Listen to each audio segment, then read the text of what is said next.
ഈ ഒരു question time and ഡിസ്റ്റൻസിനെ base ചെയ്തിട്ട് വരുന്ന ഒരു ക്വസ്റ്റ്യൻ ആണ്. ഇതിനകത്ത് പറയുന്നത് വിവേക് 360 കിലോമീറ്റർ ട്രാവൽ ചെയ്യുന്നുണ്ട്.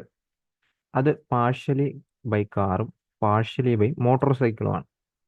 ദെൻ അവർ സ്പെസിഫൈ ചെയ്ത് പറയുന്നു, if he spend 5 hour more time on motorcycle, അതായത് അവൻ മോട്ടോർ സൈക്കിളിൽ 5 മണിക്കൂർ എക്സ്ട്രാ എടുക്കുന്നുണ്ട്. അതായത് കാറിൽ പോകുന്നതിനേക്കാളും 5 മണിക്കൂർ മോട്ടോർ സൈക്കിളിൽ പോകാൻ വേണ്ടി എടുക്കുന്നുണ്ട്.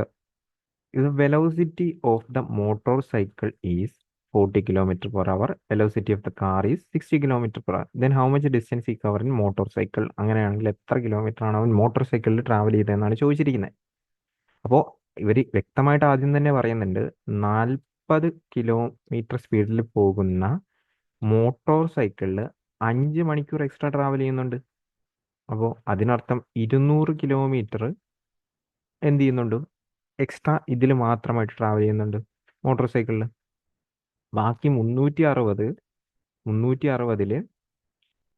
200 പോയി കഴിഞ്ഞ് 160 എന്ന ഡിസ്റ്റൻസ് രണ്ട് സ്ഥലത്തും, അതായത് ഇപ്പോൾ കാറിൽ ടീ ടൈമാണ് എടുത്തിട്ടുണ്ടെങ്കിൽ ഇപ്പുറത്തും നമ്മുടെ മോട്ടോർ സൈക്കിളിലും ടീ ടൈമാണ് എടുത്തിട്ടുള്ളത്.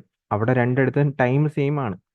അങ്ങനെയാണെങ്കിൽ മാത്രമല്ലേ ഈ 5 ഒഴിവാക്കി കഴിഞ്ഞാൽ ടീ സെയിം ആകണമല്ലോ. അതല്ലേ ആ സെന്റൻസിൽ പറഞ്ഞിരിക്കുന്നത്. അപ്പോൾ ടൈം സെയിം ആണെങ്കിൽ, ടൈം കോൺസ്റ്റന്റ് ആണെങ്കിൽ നമുക്കറിയാം D equal to S into T. D equal to S into T. Time same ആണെങ്കിൽ ഡിസ്റ്റൻസിന്റെ അതേ റേഷ്യോ തന്നെയായിരിക്കും സ്പീഡിന്, അല്ലെങ്കിൽ സ്പീഡിന്റെ അതേ റേഷ്യോ തന്നെയായിരിക്കും ഡിസ്റ്റൻസും. Distance directly proportional to speed എന്ന് നമുക്ക് പറയാം. Distance directly proportional to speed. അപ്പോൾ ഞാൻ ഇവിടുത്തെ സ്പീഡിന്റെ റേഷ്യോ എടുത്തു കഴിഞ്ഞാൽ എത്ര വരും?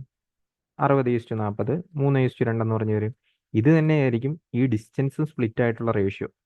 ഈ ഡിസ്റ്റൻസ് കവർ ചെയ്തതിന്റെ റേഷ്യോ 3:2 എന്ന റേഷ്യോ അല്ലായിരിക്കും. അപ്പോൾ മൊത്തം 5 യൂണിറ്റ് ആണ് 160 എന്ന് പറയും.